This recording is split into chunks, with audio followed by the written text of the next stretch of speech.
ka ngayon sa bago mo. Okay lang, kahit ginagumo ako.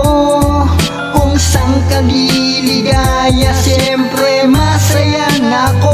Listen up! Sa dinami-dami ng babae dito sa mundo, bakit ang katulad mo ang dumating sa buhay ko? Binigay ko ang lahat, pati na ang aking mundo. Di ko akalain na sira pala yung ulo mo. Anong nangyari sa iyo? Ikaw na tong nangaliwa. Gusto mong baliktarin kaya ako nagwawala. Sa iyong pagkawala palagi na akong balisa. Munti ka na akong mabaliw sa kalye magpakagala. Pasakit mo na binigay sa akin, akin ang kinaya. Pinalaya na kita para ikaw ay lumigaya. So kamusta na ngayon ang buhay ng isang dalaga na ina merong asawa na asawa ng iba? Di ko nga lubos maisip ba't sa atin to nangyari. Paano mo to nagawa? Ang ulo ko lagyan ng tae. Pag ikaw niloko niyan wala na tayong sisihan, pagkat di ko na nga mapigil ang iyong kalandian. Okay lang, makakamove on din ako.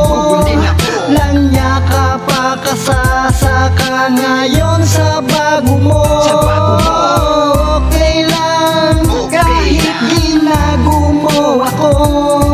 Kung saan ka liligaya, siyempre masaya na ako.